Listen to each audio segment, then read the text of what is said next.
Well, good morning and good afternoon European time. Jim Panasenko here with Straight and Unfiltered, uh, your favorite, hopefully by now, business channel where we invite some of the best talents in the executive world. I'm talking about corporate C-level executives, business owners, attorneys, CPAs, everybody who's involved in really putting the businesses together and getting them going, hopefully, to the higher and better levels.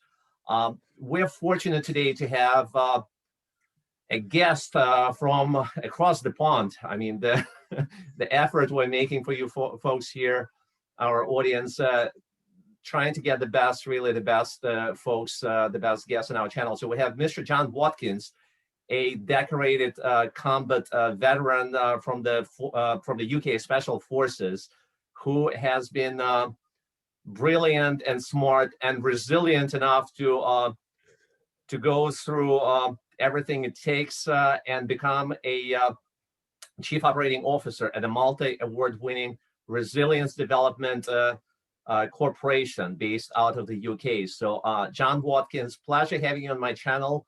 Thank you and welcome. Yeah, great to be here. Thanks for having me. Looking forward to it. Be a good chat. Absolutely. So we connected a few months back, and because your schedule and my engagements here in New York, obviously we had to postpone it quite a few times. But fortunately, we're both here, and I'm glad that we have a great treat for our audience. So, unlike many people in the corporate world, I mean, you really pay the dues with blood, literally sweat and tears, going through deployments to some of the hottest places in the world, protecting the freedom and liberty of the democracy. And I'm excited to have you because I really would like you to take me and my audience back and share, what was your evolution, how you got involved in the military, and we'll take it from there. So go ahead, please. So I suppose it started for me like a lot of people, a lot of my peers in childhood. And actually my earliest memory is sat down watching John Wayne films with my grandfather. Those are classics, absolutely. Hearing that cavalry, hearing that cavalry bugle go off in the background. And you know what? I think it probably started from there. That cavalry bugle in the background and that charge was probably the start of it for me, to be honest. But I was lucky enough. I've come from a sporting family, so I got involved in high-level sport from a very young age, playing team sport. So it was team sport from a young age, and I played rugby and cricket, two sports you don't have over in America, and I played them to a pretty high standard. And that's where I sort of grew what I call the values that aligned to the military. It might surprise a lot of people. I was pretty talented sports person. Never made it because I probably lacked the mindset and confidence, to be honest, to take it to the next step. But I went to university, and with every step I took, I kind of grew. I grew with confidence, confidence in myself, but self-esteem as well. And it was at university that I took that leap to join the Royal Marines. So I became a British commando straight after uni. It was a slow journey for me, to be honest, absolutely slow. But it started off in a team sport environment.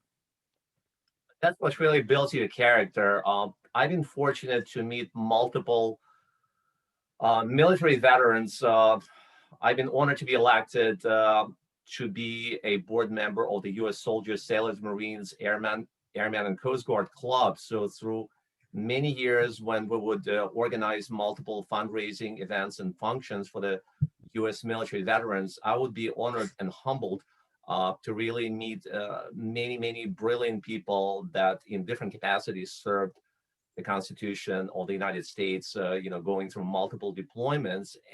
And again, they come from different backgrounds, the guys, the ladies, God bless them all. But everything that, the only thing that they're all unanimous about is that nobody is born that way. It's an evolution, it's a process, as you stated. Hey, you can have some foundation, your athletic background. I mean, you definitely look like a very athletic guy, and obviously a desire to serve your country. From the head up.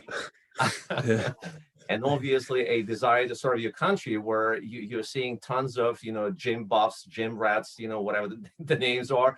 I mean, they can have all the muscle in the world, they can have all the buildup, but when it comes down to resiliency, of which we're going to speak later on, because that's where your line of business is, I mean, they're just not there. They have no desire, they have no motivation to do the things that you have done, that I've done in my earlier career before I moved to the US.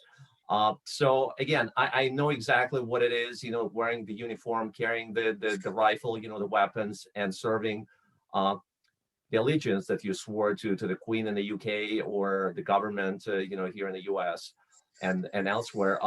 So, you know, I would like you to take the audience through the process of you get involved in the military, you know, how long you served in the military, you know, just some general idea about deployments, the length of time, you know, the lessons you've learned from being deployed to those places and serving with your brethren and sisters, you know, doing your job.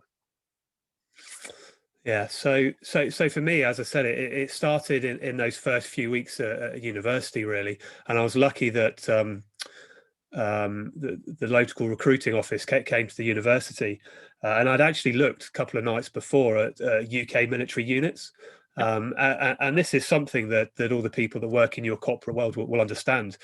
I found the one that aligned to my values, and that was the Royal Marines. So I actually Googled elite military units. You know, we're talking about motivating factors. To me, motivating factor was to be the best. So I Googled UK elite units, and it came up with the Parachute Regiment and the Royal Marines. And I looked on both websites, and it was the Royal Marines that spoke to me. That the values that they had and the ethos that they carried were absolutely aligned to me as a person. So it made a very easy choice for me to head down that path. You know, we'd been involved in Afghanistan and Iraq at that point as well. So we're talking 2007. So right in the heart of what was going on there. Although things were still moving fairly swiftly, let's say at those points, it wasn't as much of a static war as it was towards the end. It was still moving when I joined up. And you know, and I know a lot of people, especially in America, joined for that passion around it. For me, it was the adventure. It was the challenge. That's what drove me to the Royal Marines. You know, the hardest, toughest, longest basic infantry unit training course in the world. Your US Rangers are modelled on the Royal Marine Commandos, for instance, and it was that adventure, that desire to test myself that really drove me towards that career. And after 9 months, I stepped out and I walked straight into Afghanistan. Really, went straight over there. A tour not as long as some of the US guys and girls do, and I was there for sort of eight months. And lucky for me, and I say lucky, I was very much involved in a kinetic strike operations. So we flew in and out of areas, and I wasn't holding ground. I was there to take ground. So you know, I got involved in that. And what I mean by lucky is I didn't have to contest with that huge emotional pressure of IEDs. You know, we picked our battleground, which was great. And you know, I left the Royal Marines and passed UK Special Forces selection. So I went into Special Forces and spent 3.5-4 years there, treading mud across the globe, mud and snow, I would say, mud, snow, and leaves across the globe in the SBS Tier 1 unit. You know, working alongside Team 6 at times, SEAL Team 6, and others, Delta, for example, and it was great. But the biggest lesson for me, and this is something I tell all the people I work with, it's not what you do or where you do it, it's who you do it with and how you do it that really counts. You know, I've been in some dark places, dark parts of the world at dark times, and still come out having the best time of my life. Because it's who you do it with and how we went about doing it that really mattered. And that's probably my biggest lesson I took from it. You know, it's all about that culture you create around you, both at work and at home. You know, I had a great home life, but at work, when you're in those environments, having that culture around you and that support to not only help you to perform but maintain your well-being was absolutely fundamental for me. And that's the biggest lesson for me. And as I said, from jungle warfare to the deserts of Afghan, to the snow Mountains of mountains in Afghanistan, yeah. Hindu Kush, yeah. Yeah, exactly. It all rings true. It's not what I was doing or where I was doing it. It's who I was doing it with. That's what really mattered to me. It's truly remarkable, John, and I do thank you from the bottom of my heart for your and the British military contributions in fighting this horrendous, never seeming to stop war on terror. I have some of the dearest friends that were deployed in the places, and many of them, they had their British counterparts, joining them on missions, getting deployed to some of the worst places and participating in some of the most complex missions across those places. So again, I do thank you. And I really want to stress that, in my very strong opinion, I mean, those are the lessons that you've learned. I mean, everything you had to go through, not just as much physically, because again, you can hit the gym, you can run marathons and Ironman, here in the US and Hawaii, do all the stuff, from an athletic standpoint is going to make you strong. I mean, you can win some awards, but there is nothing, in my humble opinion, that can prepare you for the things that you go through outside of this civilian life, civilian world. And in my opinion, again, that's what makes you so much stronger as a professional in your line of business. So all the blood and sweat and tears you shed, earning your stripes and paying your dues, that's what really created you as a person, as a professional, as an expert in your line of business. And that's what separates you so dramatically, because as you know well, there is countless number of people, they're just printing the cards, with fancy names. Hey, I'm a strategic coach, I'm a corporate trainer, whatever that means. But when you ask them about the real life experiences, they're minuscule, if any. Most of them, they have not seen anything outside of academia. It can be the fanciest business school, either here in the US or in the UK, in your example, but still they have not seen the real life, anything as far as corporate life is concerned, let alone going through the hell that literally you and your brethren, and sisters have to go through. So that's what really elevates you to a completely different level. And I would like you to speak to our audience to that effect, how you transitioned, coming back from the military after years and years of serving the country, how you transitioned actually to this business, and why you specifically decided to focus on this area of expertise. Yeah, so my journey through the military was like everybody else's. It was in stages, and you grow in stages, and that's what training is designed to do.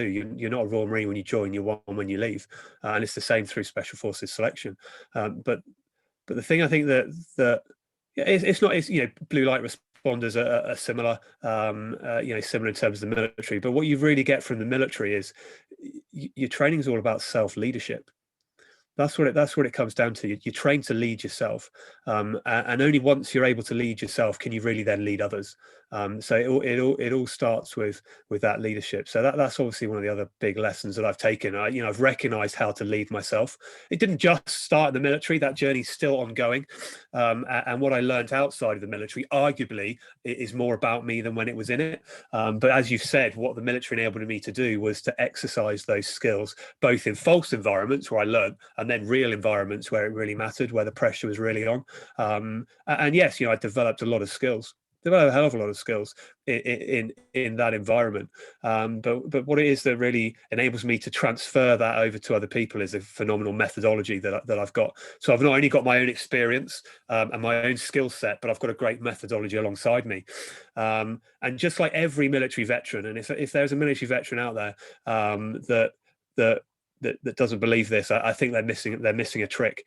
But there is no easy transition. You never leave the military. You are always a part of that military, and a part of you will always rest there. So me, I had a fairly interesting transition. I was medically discharged. I went through a life-changing illness, and was in a coma for a couple of weeks, and that was the end of my military career. I spent another sort of 8 months in the military, get nursed back to health, and then boom, out like everybody else. And it's a pretty sudden, quick exit out that plane, and you're searching for your parachute. So it was, it's challenging, and because you have that moment, you have that cutoff, and you think, okay, so I've spent 8 years in the military being forced to adapt both the way I think and the way I act, depending on the environment I'm in. Deal with exceptionally high pressure at times. Close quarter combat is very high pressured. Maintain relationships in tough environments. All those skills that are very, very transferable. But the minute you leave that environment, sometimes things can get juggled up in the air. It becomes very, very different, because we're not talking about change, we're talking about transition, which is mental, emotional, and social. It's all psychological. And that can take some time. And me, like every other veteran, it took me a bit of time.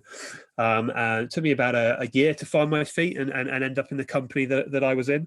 I went to a company, a very well-known, large multinational organization, which I won't mention their name, and had an absolutely horrendous time.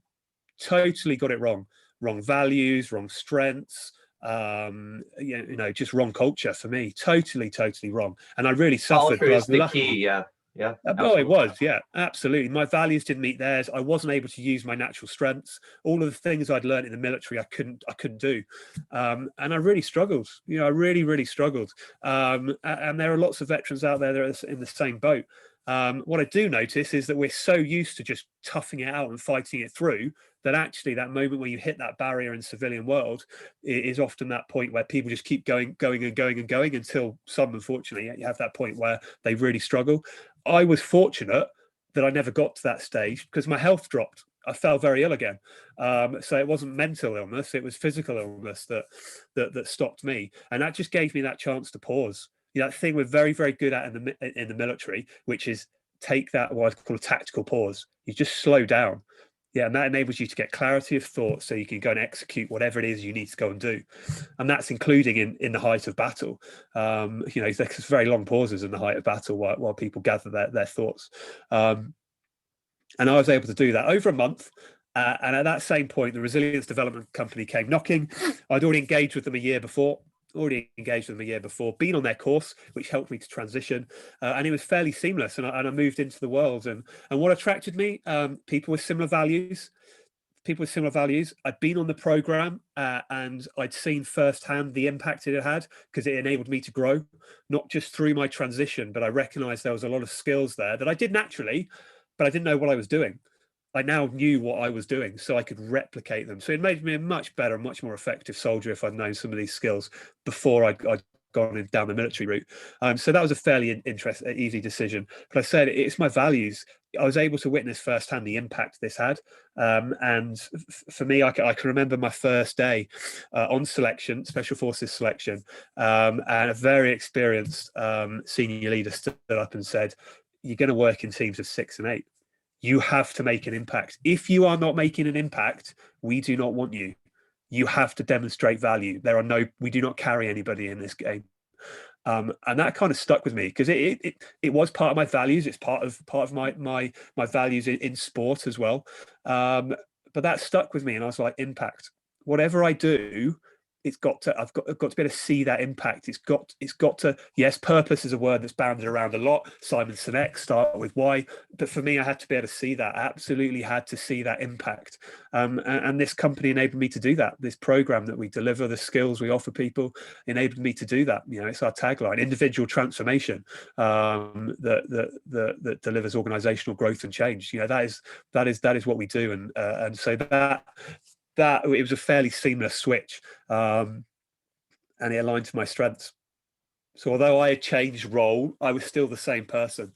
I was still the same person who could still be the same person in that organization, and delivering what I do now, which is sometimes it's coaching, sometimes it's training, sometimes it's a blend, and it just aligns to me. So that was very, very easy for me to do that. A truly remarkable story, Jon, and I really applaud, and I thank you from the heart for sharing, those emotional, moments of your life, because as we know, great many military veterans, they do go, if they're lucky enough to come back in one piece to begin with. And in your case, again, you have been ultra lucky, because you have been knocked out, you have been in coma for a certain amount of time, and just getting back on track mentally and physically, it was an incredible challenge, probably in spite of everything you have seen and went through in your previous experience. It was not something that you probably were thinking of or you were prepared for. And again, I applaud you and kudos to you. God bless you, man.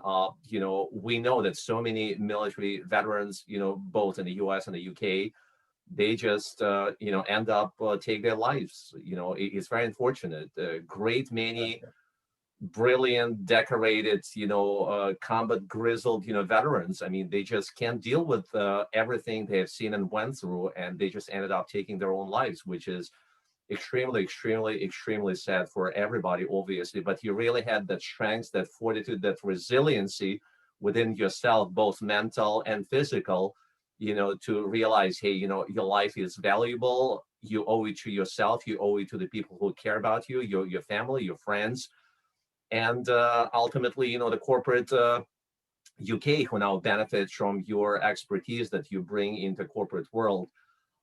Speaking about the culture, it's extremely important. I know that I went through similar experiences. Again, we live in free economies with multiple choices available in corporate world, but again, the fact that this may or may not be a multi-billion dollar or multi-billion pound conglomerate, in your case, it was international conglomerate you referred to, does not necessarily mean that they will be in sync with your own values. And a lot of times, in my experience, I mean, we're totally on the opposite ends of the spectrum as far as the values, where again, in my book, as a financial advisor, the client is always on the top of the list. It's always about the client's personal and business needs and goals. And when Gene, as an advisor, takes care of my client's business, then Gene will be taken care of at the end of the day by default. And unfortunately, a lot of, again, huge companies, conglomerates, multi-billion dollar companies, publicly traded institutions, I mean, the share prices, where the price is going to be trading at the end of the trading session today or tomorrow because they're looking to do a spin-off or acquisition or whatever the operation may be taking place. I mean, that's something that eclipses the client's needs and goals. And again, I applaud you as a true advisor. I can appreciate your position where, unless you feel that the company shares your beliefs and your goals and motivation, then again, it should not be a fit, and you need to go and look for some better place.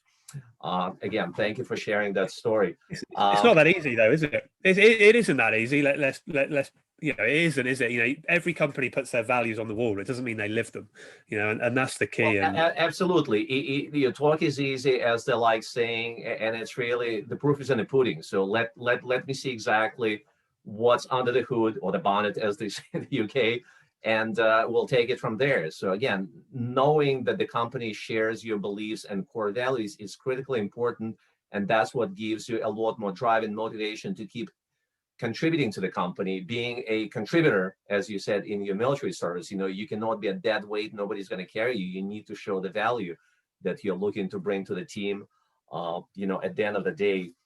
I really want to bring up Albert Einstein, who stated, and this is one of my best and most favorite quotes: "We cannot solve our problems with the same thinking we used when we created them." And again, you're a perfect example. Look, I mean, you need to adjust to a new environment. You need to pivot, adapt to whatever tomorrow has in for you. And you're a great example. So how was the next step? So you switched the companies. You went to work for a different entity. Is it your current company, which I mentioned before, the Resilience Development Company? Okay, so let's talk about that. Yeah. Have you been reading my LinkedIn profile? Have you, Gene? Because that Einstein quote I put up about 2 days ago, which is ironic, isn't it? Well, very ironic. John, you've heard that great minds think alike. Exactly. Yeah. How weird is that? So yeah, right. One of the great quotes, again, from the same Albert Einstein, is definition of insanity: repeating the same thing over and over, expecting different results. It's and unfortunately, it's so easy to understand, but we're seeing millions and tens of millions of people just repeating the same insanity over and over, and they deep in their heart, they believe that they can expect, and they should be expecting, different results, but obviously it's just not the case. But yeah, go ahead. Well, company culture, let's be frank, that some of those, a lot of money people spend on addressing company culture, and for me, culture is the habits, beliefs, and behaviors. You can the core. It is the core. Yeah, exactly. Yeah. And the money that people spend trying to trying to improve their culture, their leadership, the self-leadership of their people, the resilience of their people. And often it's no results because they're doing the same thing. They're making the same mistakes over and The over again. waste, it's recycling the same garbage they tried Yeah, multiple exactly. times in the past.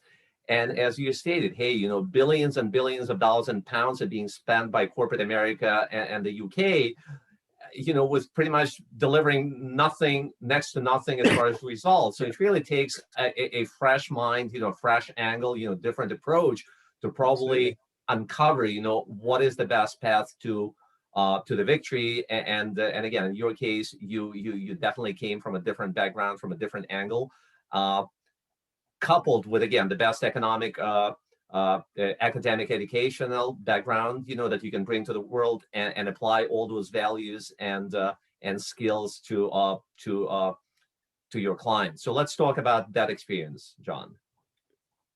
Yes, it's been really interesting, really interesting. And I spoke to an old colleague of mine when we served together, and there is a big difference. You don't think there is, but there is a big difference between the corporate world and the civilian world and the military world. Huge. A lot of the time, and this is the same in elite sport, the stresses and high pressure we experience are very short, very, very short in the military. You go out, you go on an operation, you're back. But in that civilian world, a lot of those pressures are there. We've seen the studies, Gallup, the CIPD in the UK. It's there. It's leadership, it's relationships, it's workload, and they've been at the top stressors for a long, long time, and they're not going away. So that's been interesting. That's been really interesting, watching and observing that. So culture has been very interesting. We select people. Companies don't get an opportunity to select people. You employ people, you do not select them. So that's been very interesting, and seeing the importance of developing what you have. That in the military you get rid of your weak links. There cannot be a weak link in the civilian world. There can't be a weak link in the military, sorry. But also, it's the same applied in the civilian world. You don't want a weak link. So actually remove the idea of a weak link and grow them and train them and develop them away from technical skills. Because that's the other thing I've noticed. The military puts a hell of a lot more emphasis on self-leadership, character, the team. Whereas in the civilian world, it's technical skills, which is also very interesting. So it's been a really interesting journey for me, learning all of that in a very short space of time. But I said I've been very fortunate enough that I've had a great program that I've able to deliver, really, with this phenomenal methodology, which we talked about doing something different, very, very different approach to developing people, leaders, and culture, and it works very, very well. But it's a big difference. It's a very big difference. I don't think people appreciate that. But what is key is there might be a big difference at times, but there are also huge similarities, because wherever you look, the best organizations, the best military, and the best sports teams, they do the basics really well, really, really well. Communication,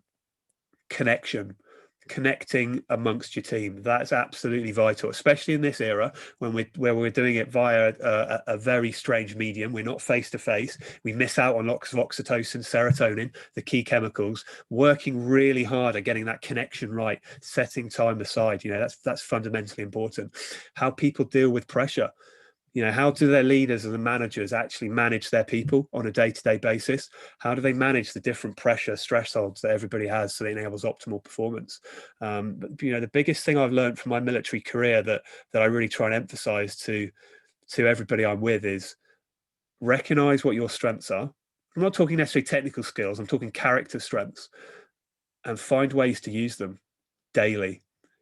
Because the big shift I saw in me when I was a civilian, back at school, back at university, when I really was able to grow and get the best out of myself, it was in the Marine, but then Special Forces, I grew even more, was because I was using my unique character, my character strengths. I was playing to my strengths. And that's something that crosses whatever boundary, whatever job you're doing. If you can find and identify, and there's plenty of strengths finders out there, lots of very good coaches that will help you to find them.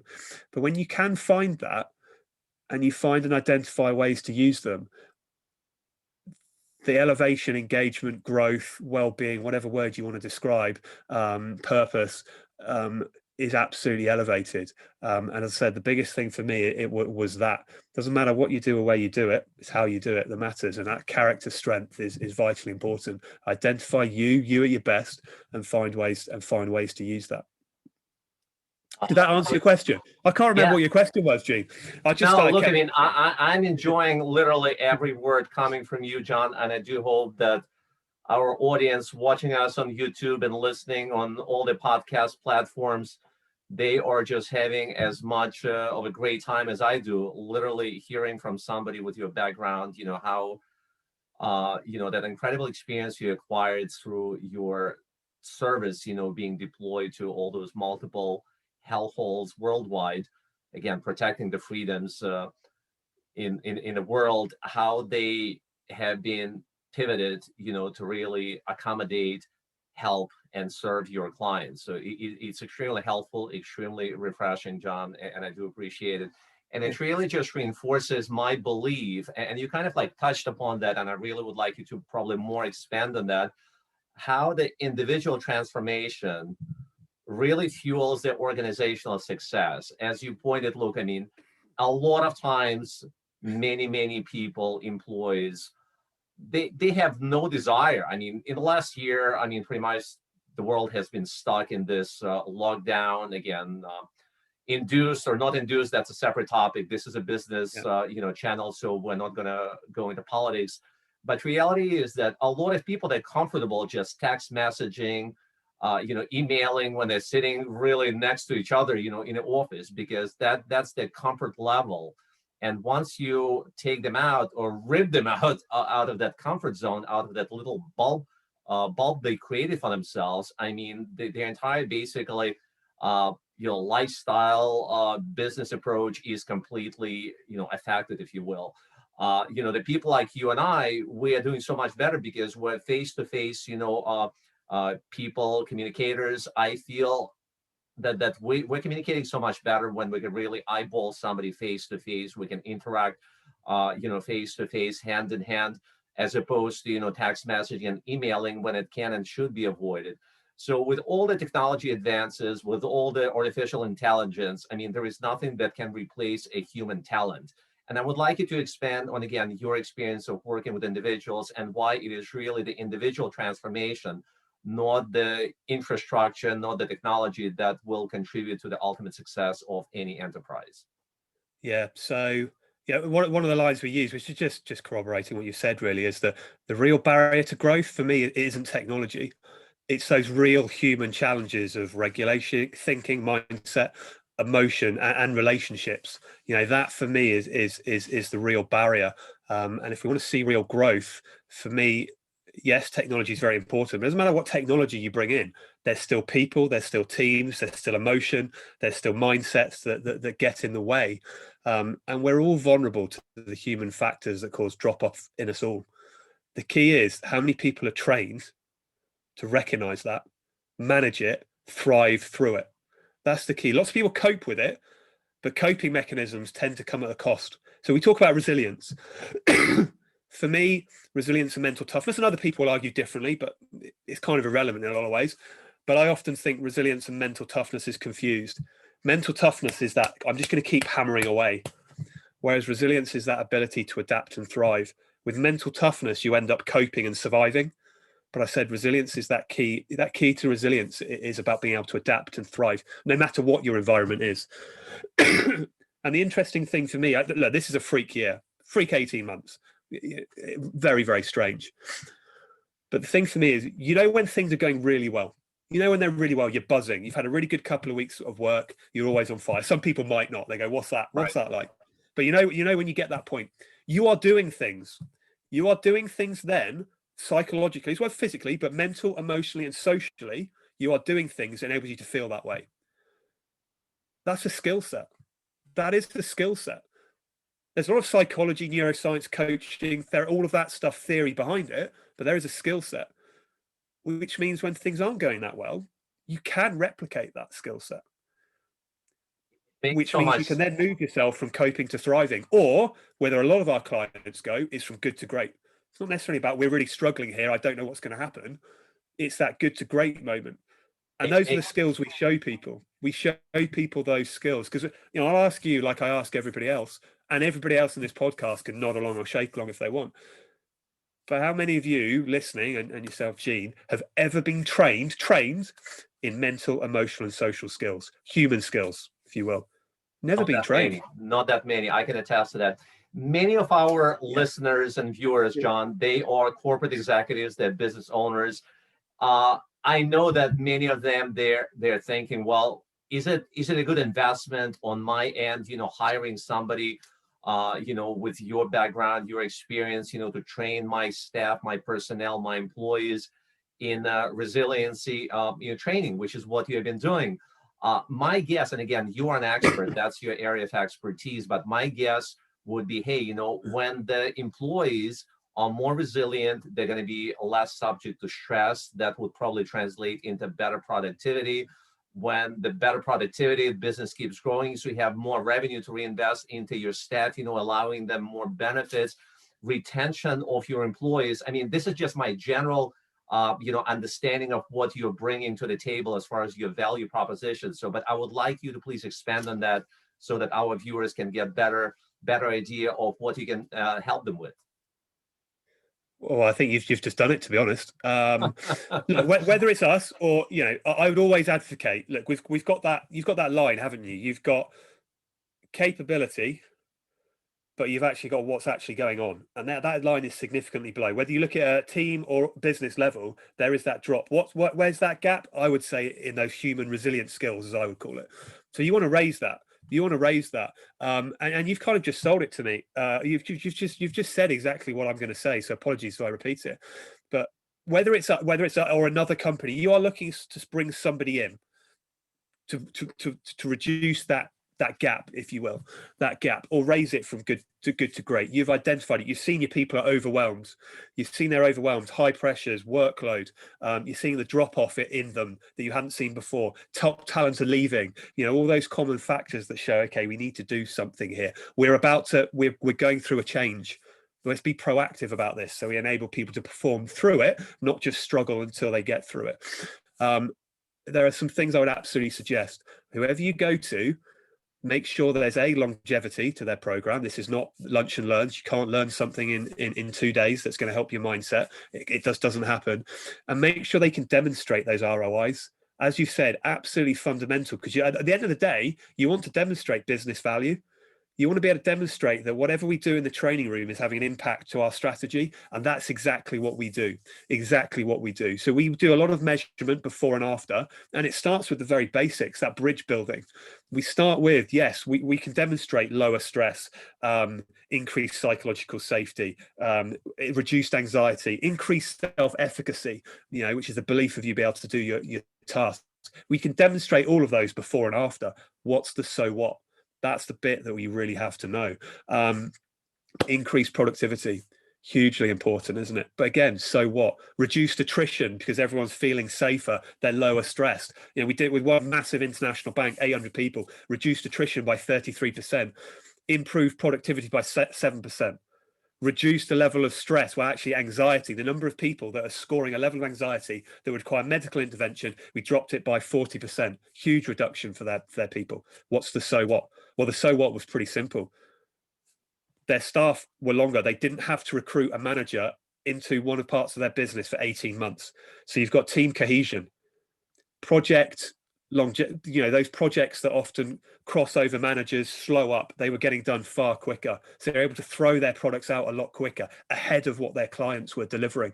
So, what their competitors were delivering. So their clients are suddenly far happier. They increased revenue by 2 million, all right? 2 million, because their staff, their key high talent staff that were developing those relationships weren't leaving after 2 years. They were still there 3-4 years later. So that relationship with the client was maintained. All those hidden costs that people don't see in business. And Gallup have done lots of studies on this. 50 to 150% of someone's salary you will lose if they leave.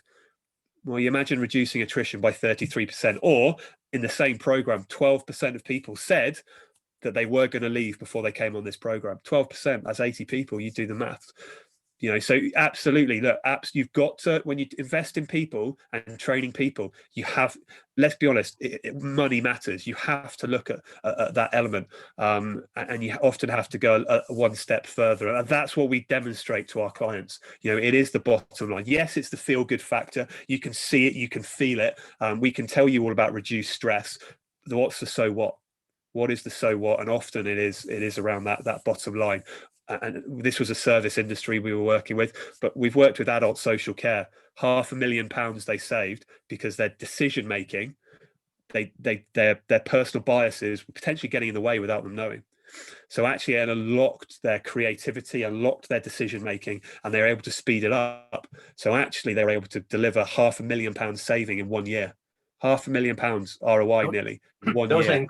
Those are incredible numbers. I mean, money wise, retention wise, and as you mentioned, look, I mean, countless number of studies have been done, proving that, look, I mean, it takes multiples of hiring, training, retraining the new hires, the new employees, as opposed to retaining and keeping the existing staff happy and pleased and staying with you for years and decades.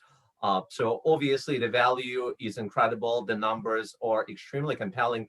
I do hope that many of our viewers would want to know more about yourself and the services and expertise that you've been bringing to your clients, Jon. So what would be the best way for them to get in touch with you?